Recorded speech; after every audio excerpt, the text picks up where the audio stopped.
yaitu dari kecil punya katarak, dan waktu itu pas selesai mata kanan saya dioperasi, perbannya kan dibuka pelan-pelan. Saat itu juga saya baru ngelihat sosok nenek yang selama ini yang nemenin saya. Ternyata bukan manusia, Mas.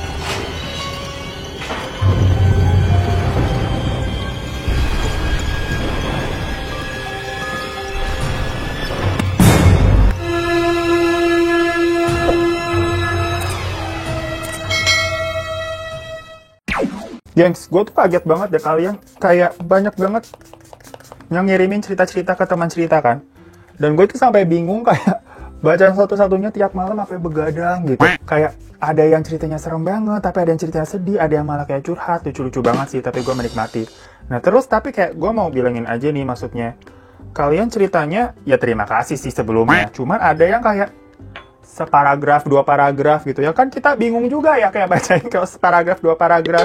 Jadi kalau memang mau yang ceritanya tuh agak bisa lebih lebih detail, lebih panjang gitu. Tapi kalaupun ada yang menarik biasanya nanti akan dikontak juga sih dan kayak teleponan sama kalian biar nanyain kayak cerita sebenarnya tuh gimana. Takutnya kan salah nyeritain juga kan gak enak ya. Nah terus ya udah mau habis gengs, gimana dong? Sedih banget dikorek-korek. Tapi gitu gengs, karena gue suka begadang bacain cerita-cerita horor mulu tiap hari. Agak suka parno gitu jadinya, jadi kita agak dilematik. Kan tadinya gue gak mau bahas-bahas terlalu horor karena gue anaknya penakut ya. Sekarang disuruhnya begini, banyak banget cerita-cerita horor tuh gimana.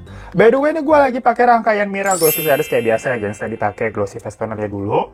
Terus Bapak udah mau habis, sekalian beli yang baru Glossy Serum. Sama ini baru udah habis yang Day Cream.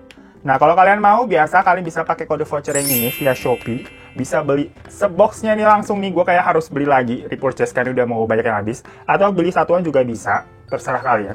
Atau kalian mau dropshipper sama reseller juga bisa, langsung DM aja ke Instagramnya mereka. Sekarang kita lanjut ceritanya.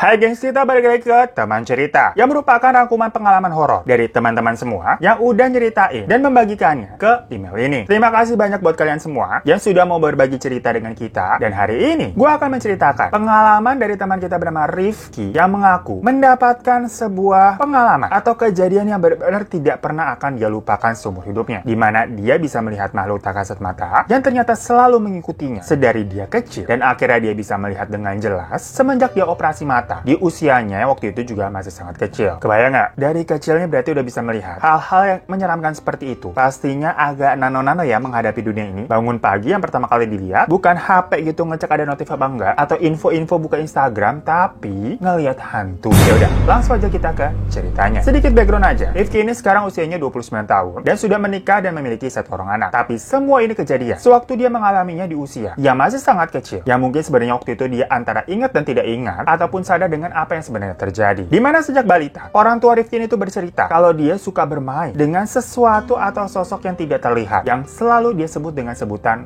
nenek. Jadi dari balita tuh, di lingkungan rumahnya tuh kebetulan gak ada anak yang sepantaran sama dia. Dan Rifki memang diasuhnya sama babysitter karena ayah dan ibunya sibuk bekerja. Ditambah dia ini anak pertama, jadi bener-bener masih sendirian, yang saat itu usianya kurang lebih 1 tahun. Nah, babysitter yang sering mengurus Rifki ini tuh suka laporan, bilang nih ke ibunya kalau katanya si Rifki suka tidak merespon kalau diajak main atau berbicara sama dia, sama si babysitter maksudnya. Lantaran dinilai nih sepertinya Rifki mempunyai semacam kayak dunianya sendiri, kayak mainnya juga main sendiri dan sering ngomong sendiri, walaupun bicaranya belum terlalu lancar ya. Pokoknya komunikasinya itu tidak mengarah ke si babysitter kalau diajak ngomong. Nah, orang tuanya saat itu mengira ya mungkin itu semacam masalah pertumbuhan yang berbeda atau gimana gitu, karena mereka kan nih si orang tua nggak pernah ngawasin secara 24 jam juga. Tapi ya mau gimana, keadaan memang mengharuskan kalau orang tuanya ini untuk bekerja. Sampai akhirnya Rifki beranjak mau ke usia 2 tahun. Bicaranya sudah lumayan lancar tuh. Kalau dia mau apa atau minta apa udah bisa. Tapi di sini makin jelas terlihat kalau dia ini suka main dan berinteraksi sama ya sesuatu yang dia sebut nenek itu. Cuma lagi-lagi keluarganya mengira itu hanyalah faktor tumbuh kembang anaknya yang memang agak berbeda. Karena nenek yang sebenarnya yang masih hidup tuh ada, tapi bukan di Jakarta. Jadi mungkin dia ini ngomong sama nenek siapa hanya teman hayalan aja. Dan memang seperti yang tadi di awal, pandangan Rifki itu selalu nggak fokus kalau diajak ngomong sama orang. Kayak orangnya di mana tapi pandangannya kemana-mana gitu loh. Akhirnya sama ibunya dibawa ke dokter anak. Saat diamati ternyata diketahui Rifki memiliki katarak pada matanya. Jadi kayak ada putih-putih kecil gitu katanya gengs. Dan jalan satu satu-satunya yang melakukan operasi mata. Awalnya sang ibu ini masih ragu-ragu. Soalnya ya ini Rifki juga masih kecil ya. Mana anak satu-satunya juga. Dengar kata operasi itu kan kayak takut. Tapi dokter mengatakan kalau dibiarkan terlalu lama, itu dampaknya akan lebih tidak bagus lagi ketika dewasa. Butuh kayak pemikiran dan keyakinan sekitar lebih dari 1 tahun waktu itu. Untuk orang tuanya memutuskan oke, Rifki dioperasi. Jadi keputusannya emang nimbang-nimbang terus nih maju dan mundur. Sampai saat usianya 3 mau ke 4 tahun. Akhirnya operasi mata yang pertama dilakukan. Waktu itu mata kirinya dioperasi terlebih dahulu. Dan setelah selesai, mata kiri akan diperbantu. Jadi melihatnya hanya dengan mata kanan. Nah, saat itu juga ibunya memutuskan untuk resign dari pekerjaannya dan fokus untuk merawat si Rifki. Sampai kelar lah istilahnya nih permasalahan mata anaknya. Jadi ayahnya aja tuh yang kerja. Nah, saat ibunya sekarang udah mempunyai banyak waktu untuk Rifki jadi sering cerita tentang sosok nenek ini. Di mana Rifki ini mendeskripsikan sosok nenek itu mempunyai tubuh yang tinggi, kurus, rambutnya putih, dan kayak pakai kain, tapi ya siluetnya kayak nenek-nenek, tapi dia memang tidak bisa melihat dengan jelas karena kondisi matanya itu. Tapi pas ibunya nanya, kok kamu nyebutnya nenek? Emang mukanya kayak si nenek? Maksudnya nenek yang masih hidup ya? Rifki bilang, nggak tahu. Soalnya ya mukanya tidak jelas, ngeblur Rifki ngeliatnya. Lagi-lagi, masalah mata. Cuma Rifki cerita, katanya memang baunya itu seperti bau neneknya yang masih hidup. Semacam kayak ada bau-bau sirih gitu ya. Karena neneknya dia yang asli memang suka nyiri. Sebenarnya ibunya agak sedikit takut mendengar cerita anaknya. Tapi bukan karena hal-hal yang mistis. Lebih kepada takutnya anak ini mempunyai semacam imajinasi atau teman hayalan yang tidak normal. Karena maklum ini anak pertama dan ibunya juga masih saat muda waktu itu. Jadi tidak terlalu mengerti masalah psikologi atau tumbuh kembang anak yang istilahnya. Masih belajar juga nih anak pertama. Ditambah masalah mata anaknya kan belum kelar. Kok ini ada masalah teman hayalan lagi, pusing dia. Makanya karena ibunya udah resign nih jatuhnya. Jadi banyak waktu dia untuk mengurusi Rifki. Dimana sang ibu ini berusaha untuk mengalihkan perhatian Rifki ke teman hayalan yang disebut nenek menjadi ke ibunya langsung. Ibunya selalu menjaga Rifki sambil nunggu operasi mata yang kedua yang sebelah kanan. Sampai ada satu malam, saat sang ibu mau menuju kamar mandi, dia mendengar anaknya si Rifki tahu-tahu kayak ketawa-ketawa di jam 3 pagi. Dan pas dia ngintip dari balik pintu, memang dia melihat Rifki ini lagi ketawa-ketawa sendirian tapi kayak lagi main dengan sosok seseorang yang padahal nggak ada siapa-siapa di situ. Dan menurut Rifki sendiri, dia masih samar-samar ingat kalau dia ngerasanya lagi main kalau dengan sosok nenek itu. Kayak lagi main sama orang. Nah dari situ ibunya merasa ada yang nggak beres. Tapi tetap kayak masih dibiarkan gitu kan. Karena sebenarnya nggak ada hal-hal negatif juga sih yang terjadi dengan anaknya ini. Hingga hari operasi untuk mata keduanya pun dimulai. Tapi ternyata pada hari itu nggak bisa dilakukan kan. Karena menurut dokter lingkar korneanya itu belum siap dioperasi atau gimana lah. Dan harus menunggu lagi sekitar 6-12 bulan. Jadi mau dilihat perkembangannya secara normal dulu tuh. Sementara itu berarti mata kirinya Rifki kan ini sudah bisa dibuka perbannya dan sudah mulai membaik penglihatannya. Tapi mata kanannya belum. Cuman ya kalau dia ngeliat orang nih udah bisa lebih fokus dan lebih jelas dari sebelumnya. Cuman karena memang belum sempurna dan harus menunggu waktu operasi berikutnya, dia ini kayak dipakai semacam alat bantu kacamata gitu. Ya bentuknya tapi kayak kacamata renang, gengs. Pokoknya lensanya tebal banget. Nah, pada waktu itu juga dia ini udah dimasukin ke playgroup. Maksudnya ya biar punya teman aja sih. Dan ibunya ini lagi hamil anak kedua, adiknya si Rifki. Karena berhubung di lingkungan yang nggak ada teman-teman yang sebaya dan malah kayak suka main sendiri, sampai punya teman hayalan disangkanya. Jadinya ya udahlah Rifki masukin ke playgroup aja biar ngebaur sama anak-anak seusianya. Sekalian biar bisa ada yang ngawasin aja gitu. Karena ibunya kan lagi hamil. Biar agak terbantu juga ada waktu istirahatnya. Cuma mungkin waktu di playgroup nih terlihat Rifki agak berbeda ya karena memakai kacamata tersebut. Anak-anak lain seperti kayak tidak mau mendekati atau nggak mau main duluan sama dia. Nah dari situ jadinya si Rifki ini tetap suka main sendiri di sana. Guru pembimbing yang mengetahui hal ini sering laporan juga dong ke ibunya. Cuma dia nih hebat, nggak pernah nangis atau kelihatan sedih. Malah kayak dia gembira-gembira aja. Karena Rifki katanya selalu bilang main dengan nenek. Nah, mendengar seperti itu, ibunya mikir, siapa sih sosok nenek ini? Tambah cemas ibunya. Bukannya bahagia karena Rifki-nya tetap senang-senang aja ya. Sampai ibunya ini kayak marah walaupun agak tanpa sebab juga. Bukan salahnya Rifki ya. Dengan bilang seperti ini. Rifki pokoknya nggak boleh main lagi sama nenek. Rifki harus main dan berbaur sama teman-teman di kelas. Pokoknya menurut cerita Rifki ini, dia inget banget omelan ibunya itu. Karena ibunya tuh sebenarnya nggak pernah ngomel sama sekali. Tapi saat itu kedengerannya kayak suaranya marah banget dan frustasi. Jadi sampai gede nih, sampai umurnya 29 tahun. Bisa dibilang itu salah satu ibunya pernah marah. Pokoknya ibunya jarang marah sebenarnya. Ya mungkin karena hamil juga ya. Jadi keadaannya emosinya naik turun tuh. Dan sang ibu katanya juga sangat ingat dengan kejadian tersebut. Soalnya memang ibunya ini takut banget si Rifki ini kayak semacam gak bisa berbaur padahal usianya udah mau beranjak 5 tahun sekarang. Ditambah lagi ada hal yang tidak bisa dilupakan sama ibunya juga. Malam harinya setelah berucap seperti itu, waktu ibunya tidur, tahu-tahu kayak ada nyubit dia kenceng banget di pahanya. Sampai pahanya tuh kayak memar biru gitu. Nah, waktu itu ibunya kayak langsung teriak kebangun kaget dong pasti. Dan langsung mukul si bapak yang lagi tidur tidur di sampingnya. Karena dia kira itu suaminya atau bapaknya itu yang nyubit. Tapi bapaknya lagi tidur tau-tau digaptok sama si ibu ya ikutan juga kaget kayak apaan. Pas dilihat ya tadi tuh pahanya tuh sampai biru. Nah di situ bapak ibunya ini kayak agak keheranan ada apa sebenarnya ini. Yang mana menurut Rifki ini setelah besar, sosok nenek itu memang selalu ngajakin dia main dan kayak semacam memberikan ketenangan karena nemenin terus kemana-mana. Since dia juga nggak punya teman main ya, jadi ya udah dia selalu mainnya sama si nenek dan merasa nyaman aja. Apalagi si nenek ini bener-bener 24 jam selalu ada katanya. Ngintilin terus dari mulai bangun tidur sampai tidur lagi, nemenin gengs. Nah cuman waktu dia kecil dia ngiranya sosok nenek itu adalah semacam ya nenek siapa gitu atau babysitter, yang jelas manusia lah. Nah tapi baru agak mikir semenjak tadi si ibunya tuh sempat marah mengenai katanya dia nggak boleh lagi main sama si nenek. Rifki baru mikir kenapa nggak boleh. Selama ini kayak ibunya nggak pernah ngebahas atau ngelarang dia kan. Tapi setelah kejadian marah itu ibunya nggak pernah ngebahas si nenek lagi memang. Jadi ya udah dia lanjut lagi main dan berinteraksi dengan nenek. Sampai akhirnya hari operasi mata kanannya pun dimulai. Pokoknya singkat cerita berhasil. Waktu mau dibuka perbannya perlahan-lahan, dokter bilang nih tunggu sampai hitungan kelima ya, baru buka matanya Rifki pelan-pelan. Ya udah diikutin sama Rifki. Waktu dokter bilang 1, 2, 3, 4, 5 baru buka mata, itu katanya rasanya matanya perih badan kayak silau gitu kan. Jadi pandangannya tuh kayak abis bangun tidur ngeliat layar HP yang brightness-nya 100.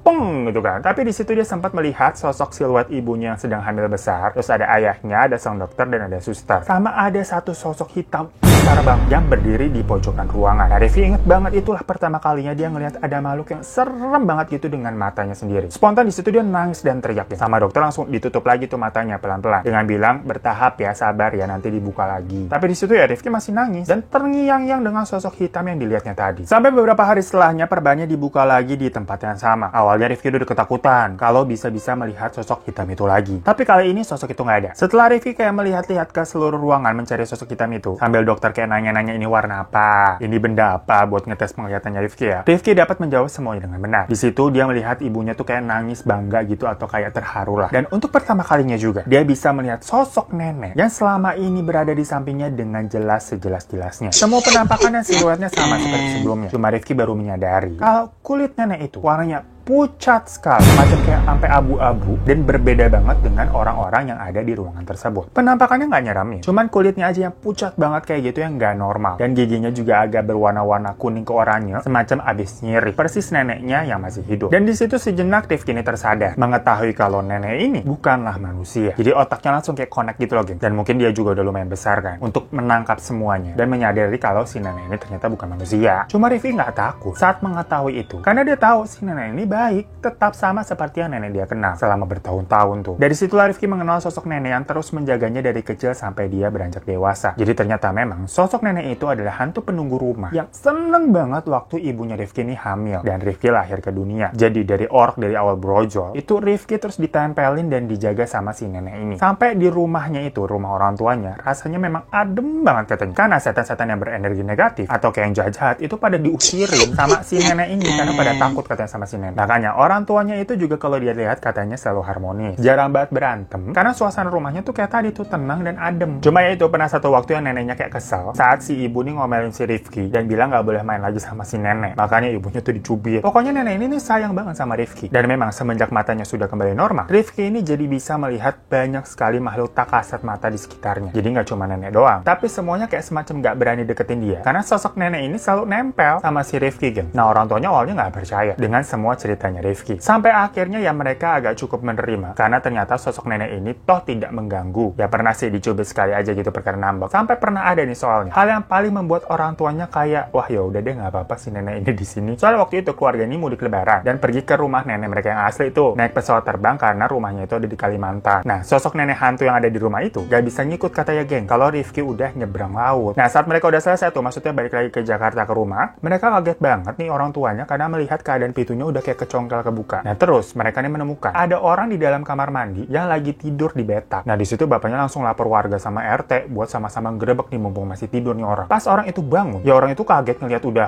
banyak warga, tapi dia memohon-mohon untuk dikeluarkan dari rumah itu karena ternyata dia ini memang maling, tapi nggak bisa keluar dari rumah itu katanya, geng, selama 4 hari. Jadi selama keluarga Rifki ini mudik, si maling tuh di dalam rumah ngakunya katanya nggak bisa keluar karena kayak linglung gitu nggak nemu pintu keluarnya, sampai dia ketakutan dan ngumpet di kamar mandi itu 4 hari. Nah Rifki tapi Tapi tahu sebenarnya itu ya karena si neneknya jagain rumah. Nah, makanya dari situ juga orang tuanya nggak pernah melakukan sesuatu untuk semacam kayak mengusir nenek atau gimana-gimana karena si nenek ini baiklah jatuhnya. Dan waktu adiknya lahir, adiknya itu katanya bisa berinteraksi dengan nenek, tapi hanya sampai umur 8 bulan aja. Habis itu adiknya nggak bisa lihat lagi. Dan nggak inget juga ya adiknya itu bisa berinteraksi kayak gitu di umur segitu. Cuma Rifki aja yang lihat dan tahu maksudnya. Kalau neneknya ini suka main waktu sama si adiknya ini masih bayi. Tapi ada cerita sedih ya, dimana ternyata neneknya ini harus pergi ketika Rifki ini mulai akhir balik. Jadi sebelumnya semuanya tampak seperti hari-hari biasa, dimana sang nenek ini masih selalu ada dan udah jadi kayak keluarga tersendiri lah untuk si Rifki. Walaupun jujur nih, katanya ada sih saat-saat dimana kayak mulai canggung karena Rifki ini udah mulai dewasa dan kayak kalau lagi mau mandi ataupun kayak mau di kamar gitu kan, kayak tapi ada si nenek gitu.